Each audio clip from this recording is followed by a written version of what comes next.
여러분 안녕히 주무셨습니까? 참 좋은 아침입니다. 우리 2015년 6월 26일 금요일 말씀으로 드리는 오늘의 번제 함께 합니다. 레위기 19장 9절부터 37절까지 말씀으로 같이 하겠습니다. 우리는 9절부터 14절까지만 같이 읽어봅니다. 시작. 너희가 너희의 땅에서 곡식을 거둘 때에 너는 반 모퉁이까지 다 거두지 말고 네 떨어진 이삭도 줍지 말며 네 포도원의 열매를 다 따지 말며 네 포도원에 떨어진 열매도 줍지 말고 가난한 사람과 거류민을 위하여 버려두라. 나는 너희의 하나님 여호와니라. 너희는 도둑질을 하지 말며 속이지 말며 서로 거짓말하지 말며 너희는 내 이름으로 거짓 맹세함으로 내 하나님의 이름을 욕되게 하지 말라. 나는 여호와니라. 너는 내 이웃을 억압하지 말며 착취하지 말며 품꾼의 삭슬 아침까지 밤새도록 내게 두지 말며 너는 귀먹은 자를 저주하지 말며 맹인 앞에 장애물을 놓지 말고 내 하나님을 경외하라. 나는 여호와이니라. 나머지 37절까지는 여러분이 한번 각자 읽어보시기를 바랍니다. 아주 소중한 말씀들이 매 절마다 기록이 되어 있습니다. 오늘 우리가 함께 읽은 이 말씀, 오늘 이 본문을 중심으로 하늘 애인 위한 감동 이벤트라는 제목의 하나님 말씀 증거합니다. 하늘 애인 위한 감동 이벤트. 애인이라고 하는 말을 새삼스럽게 사전을 한번 찾아봤습니다. 그랬더니 서로 애정을 나누며 마음속 깊이 사랑하는 사람 또는 몹시 그리며 사랑하는 사람 이렇게 정의가 되어 있더라고요. 근데 오늘 본문과 연관지어서 또 오늘 말씀의 제목과 연관지어서 애인을 정의를 해보자면 애인이 누굽니까? 그의 기쁨을 위하여 감동적인 이벤트를 해주고 싶은 사람이 애인이에요. 일단 애인이 되었으면 애인에 대한 마음의 가장 두드러진 특징은 어쨌든 그가 기뻐하는 모습을 보고 싶은 겁니다. 그가 기뻐하는 모습을 보고 싶지 않다 그러면 그건 아직 애인이 아닌 것이지요. 그 지경까지 애인에 대한 마음이 올라가면 내게 무엇이 주어지는가라는 것은 그렇게 큰 문제가 되지 않습니다. 왜냐하면 애인 그 존재 자체가 이미 내게 더할 나위 없는 받음이 되는 것이기 때문에 그 존재 자체가 기쁨이기 때문에 그래서 이 이벤트를 해주고 싶은 그런 대상이 바로 애인입니다. 여러분 인꼬 부부라고 하는 연예인 부부가 있지 않습니까? 최수종 하이라 씨. 방송인 이경규 씨가 최수종 씨를 대한민국 남자들의 공공의 적이라 그랬어요. 왜 그러냐면 아내한테 너무 이벤트를 자주 많이 잘해주니까 다른 남자들이 아내 보기가 민망해진다 이겁니다. 또 아내들도 남편에 대한 요구가 더 강해지고 드세지고 그러니까 공공의 적인데 예를 한번 들어보면 15주년 결혼기념일 날 최수종 하이라 이 부부가 청계산 등산을 했습니다. 첫눈이 내리더래요. 그해 첫눈이. 근데 청계산 정상에 올라가 봤더니 플래카드가 걸려 있는데 15주년 결혼기념의 내용과 내 아내 하이라를 사랑한다라고 하는 내용이 적힌 그런 플래카드가 걸려 있더라는 거예요. 거기에다가 기념 케이크며 모든 것들이 다 준비되어 있더라는 겁니다. 얼마나 깜짝 놀랐겠습니까? 예? 하이라 씨는 참 복도 많아요. 그렇죠? 감동적이었겠지요. 아마 그 감동을 자아내기 위해서 청계산 올라가기 전에 이미 대충 결혼 기념을 위한 저녁 외식 같은 거 정도 했을 거예요. 그래서 다 마쳤다. 그런 다음에 올라갔을 것 같아요. 그렇죠? 그럼 다 끝난 줄 알고 올라가는데 그냥 이게 웬일입니까? 뻥 하고 터지니까 감동이 근데 또 대형 크레인을 옥상에서 타고 내려와 가지고 프로포즈를 했다. 이건 정말 그렇게 못 해주는 게 미안하다라고 하는 그런 생각도 안 들 정도예요. 너무 이게 차원이 다르니까 감이 안 잡혀가지고 뭔 크레인을 타고 내려와서 프로포즈를 다 하고 그러겠습니까? 근데 하여간 저로서는 2번 죽었다 태어나도 할 수 없는 일을 이렇게 이분이 하시는 이유는 기쁘게 해주고 싶은 마음이 있기 때문이에요. 이게 사랑한다고 하는 그 마음의 어떤 증상 아니겠습니까? 그러면 그런 이벤트 없으면 사랑하지 않느냐? 꼭 그런 건 아니겠지만 이벤트라고 하는 정말 어떻게 보면 지극히 귀찮은 일인데 귀찮은 줄 모르고 하는 이유는 그 아내가 플랜카드 보고 케이크 보면서 청계산에서 너무너무 기뻐하고 감동하는 몇 분에 지나지 않는 그 순간을 보고 싶어서 이 이벤트를 이렇게 해대는 거지요. 하나님께서 선민들에게 거룩하기를 요청하십니다. 그래서 거룩이라고 하는 것은 하나님과의 관계에서 나의 존재가 거룩해지는 것이 우선적으로 요구되는 거예요. 그럼 내 존재가 어떻게 거룩해집니까? 내 인격 자체는 사실은 변하질 않아요. 근데 화학작용이 일어난다는 거죠. 어떻게 화학작용이 일어납니까? 내 마음의 지성소 안에 무엇이 들어와 있느냐에 따라서 나의 인격에 화학작용이 미치면서 똑같은 인격인데도 완전히 반대 모양의 사람으로 나타날 수가 있다는 겁니다. 무엇이 들어오냐에 따라서. 그래서 거룩이란 마음의 지성소 안에 하나님이 모셔드려져 있는 상태의 존재. 이게 바로 거룩한 사람이라는 겁니다.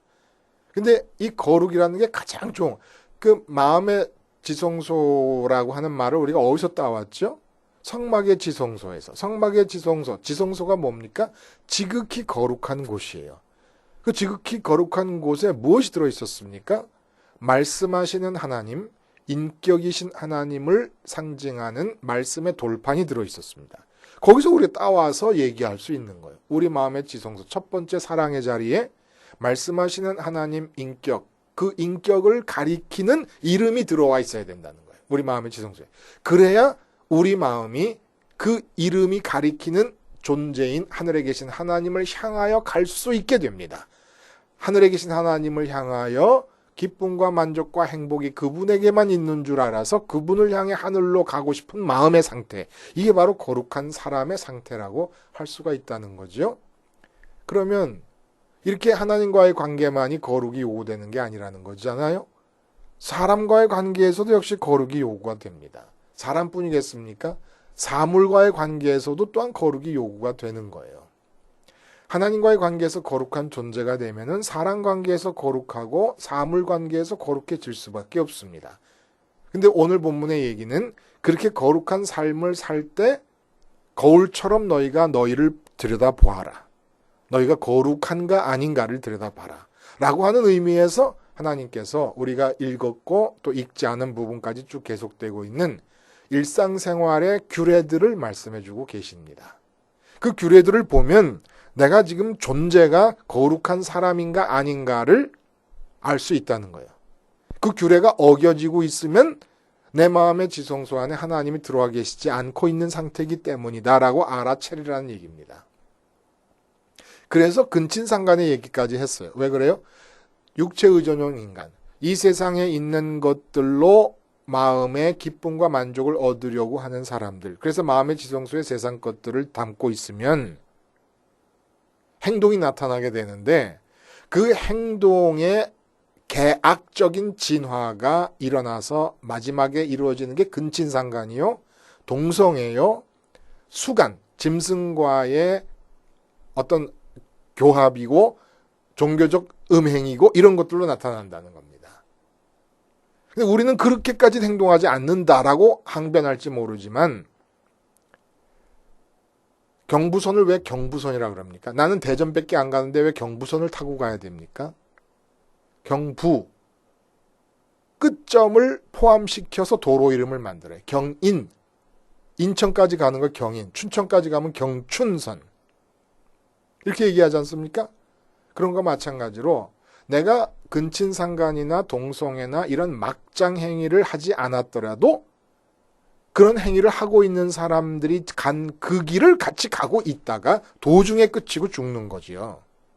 그걸 얘기하시느라고 말씀. 거룩한 사람의 반대, 육체 의존형 인간의 삶의 형태가 어떤 길을 가고 있는 것인가 라고 하는 것을 가르쳐 주시기 위해서 그 얘기를 하셨는데, 오늘은 이 규례들을 가만히 들여다보니까 잠언에서처럼 서로 맥락이 이어지는 것 같지 않게 그냥 툭툭툭 마치 하나님께서 생각나시는 대로 던진다라고 하는 느낌이 들 정도로 말씀을 그냥 우리가 일상적으로 지켜야 될 규범들을 하나씩 툭툭 던지십니다. 그런데 9절부터 37절 우리가 읽은 부분에서도 이미 나왔습니다만은 특징적인 것이 하나 있어요. 뭐냐 하면 거의 모든 일상적 규례가 얘기되고 나면 그 항목마다 맨 마지막에는 나는 여호와니라 혹은 나는 너희의 하나님 여호와니라라고 하는 말이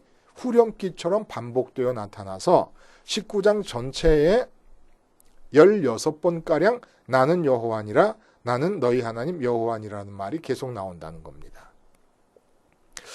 왜 이렇게 나는 여호와니라 누가 모릅니까?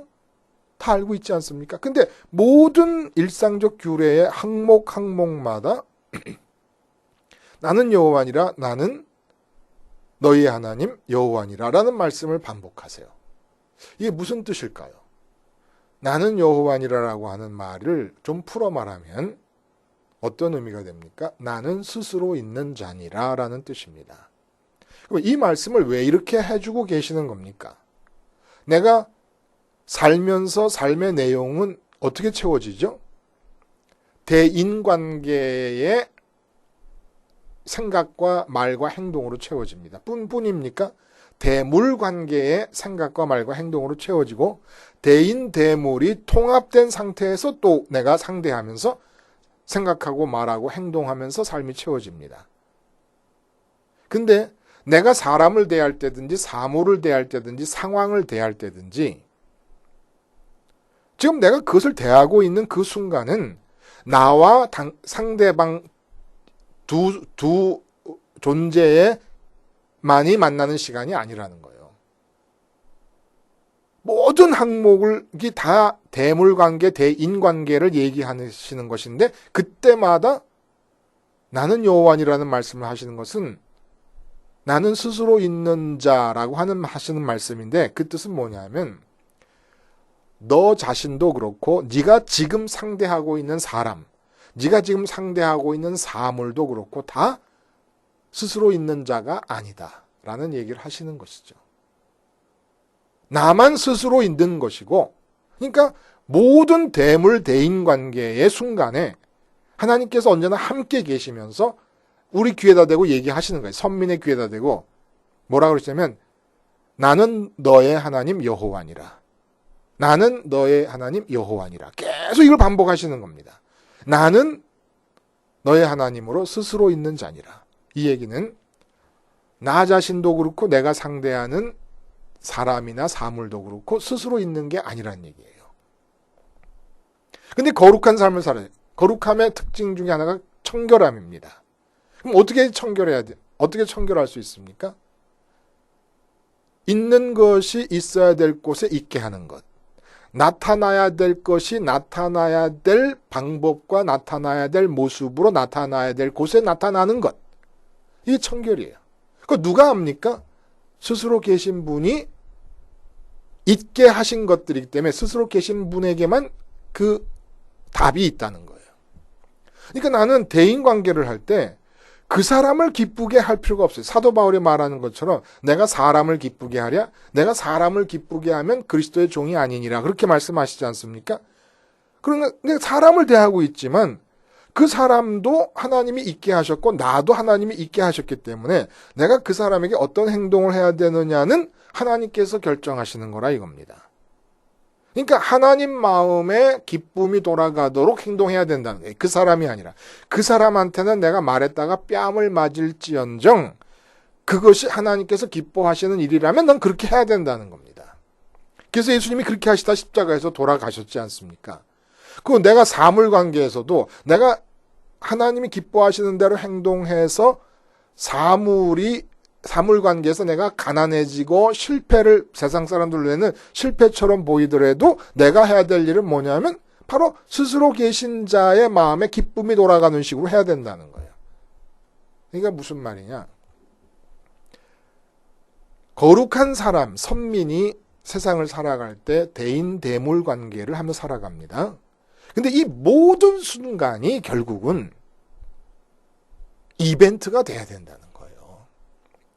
하이라 씨를 기쁘게 해주기, 감동시키기 위해서 저로서는 꿈도 꿀 수 없는 귀찮고 어려운 일들을 감행하는 최수종 씨의 마음처럼 모든 순간에 내가 만나는 사람과 내가 만나는 사물에 대한 나의 생각과 말과 행동들은 스스로 있는 자로 그 자리에 함께 와 계시는 하나님을 위한 이벤트가 돼야 된다는 겁니다. 그러니까 선민이 누구냐 하면 이 땅에서 사는 사람으로서의 선민이 누구냐? 이벤트를 하는 사람들이에요. 근데 최수정 씨처럼 무슨 결혼기념일날 하면 이벤트 하는 게 아니라 일상적으로 이벤트를 하는 거예요. 그러니까 오늘 9절부터 37절까지 나와 있는 모든 일상적인 규례들 하나하나는 다 이벤트입니다. 이벤트. 우리가 왜 하나님의 율법과 하나님의 규정, 하나님의 계명들을 지키지 못합니까? 그것은 내가 왜 내 아내에게 이벤트를 해주지 않고 있느냐를 보면 아는 거예요. 그렇게까지 해줄 마음과 정성과 사랑이 없어요. 물론 다 그렇듯 사랑이라고 하는 게 이렇게 말하고 나니까 이제 저도 말씀 끝나고 나면은 이 아내 얼굴 보기가 민망해질 것 같아. 그럼 넌 사랑이 없어서 그렇게 이벤트를 평생 단 한 번도 안 해주냐 이렇게 나오면 어떡할까? 사랑이 없는 건 아니지만 하여간 이벤트를 하려면 이게 보통 마음이라 해야 되겠습니까? 그 귀찮음을 다 극복해야 되니까. 하나님의 계명을 어기는 것은 결국 왜 그러냐? 계명이라는 게 결국 우리가 대인관계, 대물관계에서 나타나야 되는 것들 아닙니까? 근데 그게 하나님이 와 계시면서 스스로 계시는 분으로 보고 계시는데 그분을 위한 이벤트를 치를 마음이 없기 때문에 그래요. 그럼 어떻게 해야 도대체 하나님을 기쁘시게 해드리는 하나님께 감동의 이벤트로서 사랑관계를 하고 그 사랑관계를 하는 걸 보면 하나님이 감동하신다는 거예요. 우리가 사물을 대할 때 예를 들어 뭐 돈이라든지 뭐 명예라든지 아니면 뭐 그 외의 모든 사물들 명품 이런 걸 대할 때 우리 마음과 우리의 태도를 보면서 하나님이 감동하실 수 있다는 거예요. 그게 다 이벤트가 돼야 된다는 겁니다. 자식을 기를 때도 자식을 기쁘게 해주고 자식을 잘 기르는 게 목적이 아니라 어떻게 오늘 내가 이 순간 이 자식과의 관계에서 하나님을 기쁘시게 하는 이벤트로 만들 것이냐. 아내와 남편 관계도 어떻게 하나님을 기쁘시게 하는 이벤트가 될 수 있을 것이냐. 사장님을 대할 때도 어떻게 내가 잘해서 승진할 것이냐, 월급 많이 받을 것이냐가 아니라 어떻게 사장님께 말하고 행동하면 하나님이 감동하시는 이벤트가 될 수 있을 것이냐. 이게 문제라는 거예요. 근데 그래서 사도 바울이 사나 죽으나 주의 것이고 우리는 그냥 주의 기쁨을 위해서 산다라는 말을 하시게 되는데 문제는 이 이벤트를 할 수 있는 마음이 안 생긴다는 거예요. 예? 이 마음이 생겨야 되는 거 아닙니까? 말은 다 알아. 주님의 기쁨을 위해서 살아라. 내가 사람에게 기쁨을 요구하랴? 사람에게 기쁨을 찾으면 하나님의 종이 아니라 하나님의 기쁨을 위해서. 근데 사도 바울은 그렇게 했는데 우리는 그 마음이 안 생기잖아요. 그 마음이 안 생기니까 일상적으로 규례들이 지켜지지가 않는 거예요. 이벤트가 돼야 돼. 하나님의 감동을 이벤트가 돼야 되는데. 그럼 어떻게 해야 되느냐? 어제 우리가 읽어놓고는 자세히 다루지 않은 부분이 한 부분이 있어요. 뭡니까? 화목제에 관한 이야기 중에서 그 화목제를 제물을 먹는 것에 관한 이야기가 나옵니다. 이 먹는 것에 관한 이야기가 나오는데 좀 특이해요. 뭐라고 얘기하시냐면 화목제를 드린 그날 먹든지 이튿날까지 먹어라. 근데 3일날까지 먹게 되면은 백성 중에서 끊쳐지리라. 3일날째도 남은 고기가 있으면 무조건 태우라는 얘기를 하세요. 이것이 일상적으로 규례를, 하나님이 정하신 규례를 지키며 거룩한 삶을 사는 것과 무슨 관계가 있을까 도대체? 너무 맥락이 다르지 않습니까? 지금 우리가 어제 얘기한 내리사랑에 관한 얘기를 했어요. 그렇죠? 결국 오늘 모든 얘기, 이 사물, 대인관계, 대물관계의 총괄적인 핵심은 이웃사랑입니다. 근데 이웃사랑은 결국 내리사랑이라 해야 된다. 마음이 하늘로 올라가야 된다. 그런 얘기를 했어요. 그러니까 화목제까지의 모든 얘기는 이 내리사랑이 가능하게 하기 위한 전제 조건을 얘기하기 위해서 언급된 겁니다. 그러니까 보세요. 10계명 중에서 부모 사랑부터 대인관계가 시작되는데 부모 사랑에서부터 거꾸로 올라가지 않았습니까? 그러니까 오늘 보니까 부모 사랑 그 다음의 얘기들이 형태를 달리하면서 나타난 거예요. 그렇죠? 6계명, 7계명, 8계명, 9계명, 10계명이 형태를 달리면서 나타난 거예요. 그러면 거기서 곧바로 부모 사랑으로부터 내려가서 얘기를 하지 않고 거꾸로 올라가서 얘기를 한 이유가 뭐예요? 부모 사랑부터가 자연스럽게 마음이 흘러내려가는 이 나의 자연적인 존재를 죽이는 겁니다. 거꾸로 위로 치받는 사랑, 치사랑이라 그래, 치사랑. 위를 향한 사랑, 방향을 바꾸게 하기 위해서 부모 공경부터 얘기를 하신 거였어요. 마음이 올라가지 않으면 안 된다. 근데 화목제 얘기가 무슨 의미가 있겠습니까? 화목제는 드리는 사람의 마음의 마음가짐을 따라서 세 가지로 나눠요. 감사제가 있고, 그리고 서원제가 있고, 자원제가 있습니다. 감사제는 그야말로 감사하는 마음으로 드리는 거예요. 근데 이 감사제는 그날 당일밖에 못 먹어요. 감사제로 드린 화목제물의 고기는. 그리고 서원제와 자원제의 마음으로 드린 화목제사의 고기는 이틀까지는 먹을 수 있는데 3일째는 무조건 남았으면 다 버려야 됩니다. 태워버려야 됩니다. 그걸 먹으면 백성 중에 끊쳐지라. 선민이 아니게 된다 이런 뜻이에요. 무섭지요? 먹는 거 가지고. 그 무슨 뜻으로 이런 말씀을 하시는 건가? 화목제에서 기름을 떼내서 태워드리는 것은 내가 이 세상에서 이 세상 것들로 기쁨을 찾으려 했던 내가 죽는 거예요. 그럼 나머지 고기는 뭡니까? 이 나머지 고기는 하나님으로 배부름을 상징하는 의미가 있습니다. 그래서 화목제가 마지막에, 왜냐하면 부모 공경에서 방향 틀고 해갖고 안식일에서 목표 정해갖고 하늘에 올라가서 하나님으로 배부른 얘기를 화목제로 얘기하고 있는 건데, 하나님으로 배불러 보면 제일 먼저 나타나는 게 뭐냐 하면 감사입니다. 감사. 그냥 하나님으로 배부르고 나면 특징이 하나님에게 감사하고, 그리고 눈을 떠서 사물을 이렇게 이 세상을 내려다보면 내와 관계돼서 일어나는 모든 일이 다 감사해지는 거예요. 세상 사람들이 볼 때는 정말 저주같이 보이는 일까지도 다 감사해지는 겁니다. 이게 감사의 능력이 생기고 감사의 체질이 생겨버려요. 하나님으로 배부를 때. 그런데 이 감사제로 드린 화목제는 하루만 먹으라는 얘기는 하루밖에 안 가요. 감사를 드릴 수 있을 만큼의 에너지가 나올 수 있게 하나님을 먹어야 되는데, 하나님을 먹고 감사가 나왔잖아요.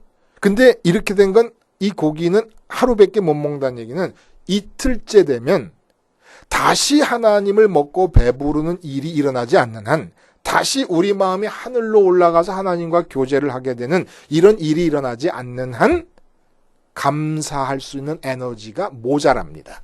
배터리 에너지가 모자라는 것처럼. 그러면 서원제와 이 자원제는 도대체 뭘 말하냐? 서원제는 우리의 소원을 말하는 게 아니에요. 서원, 맹세하는 거 아닙니까? 내가 하나님의 기쁨을 위해서 살아야 되겠다라고 하는 서원을 하게 되는 겁니다. 근데 그게 자원제, 자발적으로 하는 거예요. 자발적으로. 지금까지 말씀들을 보면 하나님께서 우리가 자발적으로 이걸 이루겠습니다라고 한 게 아니라 하나님께서 해라 한 거 아닙니까?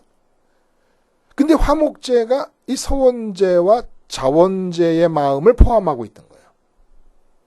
이것은 무슨 뜻이냐면 하나님으로 배불러서 하나님 때문에 만족과 기쁨과 행복을 누리다 보니까 내 마음에 하나님을 감동시키고 싶은 마음이 생기는 거예요. 마치 애인과 깊은 관계가 돼서 이제 애인이 마음속에 들어와서 애인 때문에 기쁠 때 애인에게 감동의 이벤트를 해주고 싶은 마음이 자발적으로 생기는 것처럼 하나님께서 해라 해서 하는 게 아니라 어떻게 하면 내가 이렇게 만물을 바라볼 때 다 감사하게 느껴질 정도로 내 마음을 충만하게 채워주신 이 하나님께 이제 내가 기쁨을 누릴 수 있을 것인가? 내가 어떻게 자발적으로 행동을 하면 하나님께 감동이 들어갈 수 있을 것인가? 이 마음이 하나님을 먹는 일을 하면 이틀밖에 안 간다는 거예요.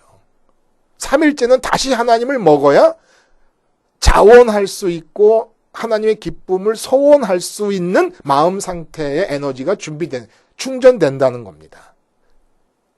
그리고 이 상태라야 사랑과의 만남과 사물과의 만남을 하나님께 감동을 드릴 수 있기 위한 이벤트를 행하는 마음가짐으로 행할 수 있다는 거예요. 자식을 딱 만나면 자식을 잘 키워서 이 세상 사람들의 기준으로 멋진 아들과 딸을 만든다는 게 마음에 있는 게 아니라 요거 어떻게 해야 내가 하나님을 마음에 감동을 드릴 수 있을까? 어떻게 내가 지금 자식과 만나는데 이 자식과의 만남을 이벤트로 만들 수 있을까? 이 생각을 하게 된다는 거예요. 어떻게 해야? 하나님으로 배불러야. 화목제의 의미가 내 것이 되어야. 그래서 하나님으로 배불러서 하는데 서원제와 자원제는 이틀까지는 가는데 한번 하나님을 먹으면 다시 안 먹어도 감사제는 하나님을 먹고 모든 만물이 감사하게 느껴지고 범사가 감사하게 느껴지는데 하루밖에 안 가니까 그 다음날 되면 또 먹어야 되니까 어차피 이틀째라고 하는 건 별로 의미가 없고 날마다 하나님을 먹어야 된다는 거예요. 그래서 하나님으로 감사하고 하나님이 나를 이렇게 기쁘게 해주시는구나. 난 돈도 없고 병도 들었고 늙었고 날마다 제대로 되는 일 아무것도 없는데도 이런 일이 안 되는데도 불구하고 하나님 때문에 이렇게 기쁠 수 있다니. 그리고 하나님 때문에 기쁘고 보니까 다 감사해요. 일이 안 된 것도 감사하고 잘 된 것도 감사하고 다 감사해. 그리고 나니까 하나님을 위해서 뭔가 하고 싶어. 하나님을 뭔가 위해서 뭔가 하고 싶다 할 때 교회 가서 무슨 봉사부장 돼서 하라는 얘기가 아니라 내 삶의 현장에서 스스로 계신 하나님이 무엇을 원하시는가를 귀를 기울이고 살면 된다는 얘기입니다. 그런 마음가짐이 되면 하나님이 무슨 규례를 얘기하셔도 다 이룰 수 있다는 거예요. 다.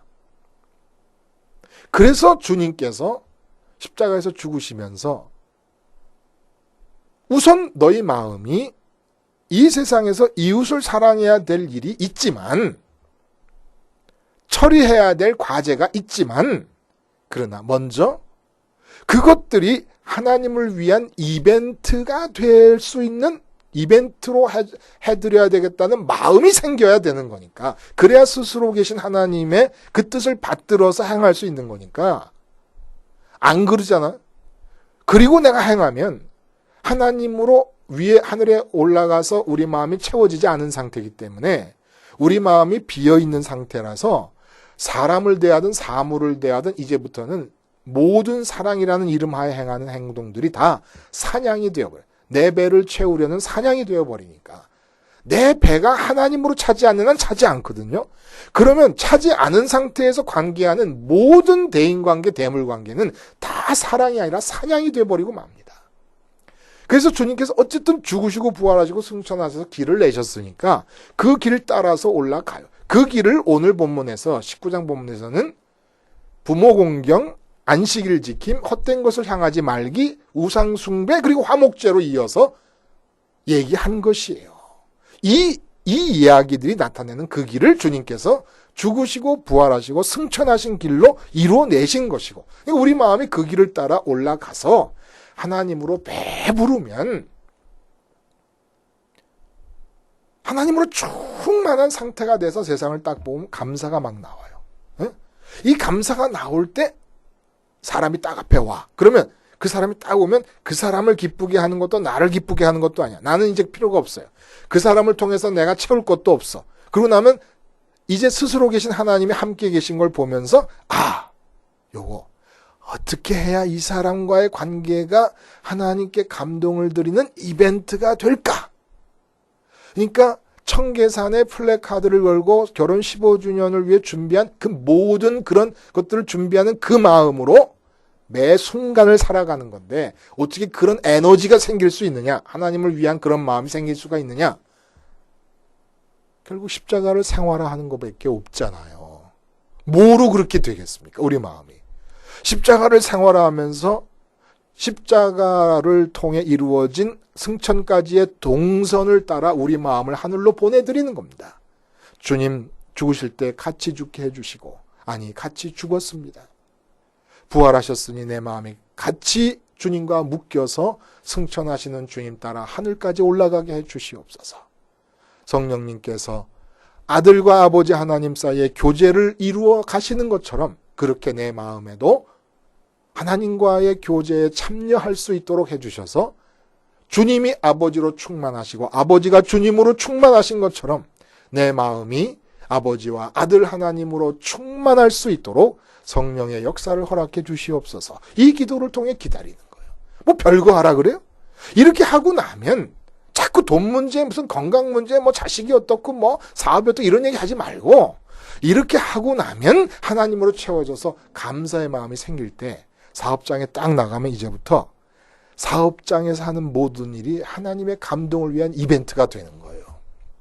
그런 이벤트를 이루어드리고 싶다는 마음이 생길 때 성경에 있는 모든 계명도 이루어질 뿐만 아니라 계명 이외에 나에게만 이 상황에서 요구하시는 하나님의 특별한 그러한 일들도 뜻도 원하심도 다 성취할 수 있으며 그러므로 하나님께 감동을 드릴 수 있다는 얘기입니다. 하늘 애인을 위한 이벤트의 삶, 이게 바로 선민이고 그러한 이벤트를 행할 수 있는 마음의 에너지를 어떻게 충전하느냐? 주님의 십자가의 동선을 따라 마음이 하늘로 올라가 하나님으로 충만하게 되기를 기도함을 통하여 그러한 에너지를 얻을 수 있다는 얘기지요. 그렇게 해서 가장 좋음을 뜻하는 거룩, 가장 평안함을 뜻하는 거룩, 이 거룩을 기어코 우리의 것으로 만드실 수 있기를 바랍니다. 기도하시겠습니다. 하나님 아버지, 주님의 십자가가 우리 마음을 하늘로 끌어올려 주시고 그곳에서 하나님으로 충만케 하시오니 이 일이 날마다 반복됨을 통하여 이 세상의 모든 대인 대물 관계가 스스로 계신 아버지께 드리는 감동의 이벤트의 연속들이 되게 해 주시옵소서. 예수님의 이름으로 기도하옵나이다. 아멘.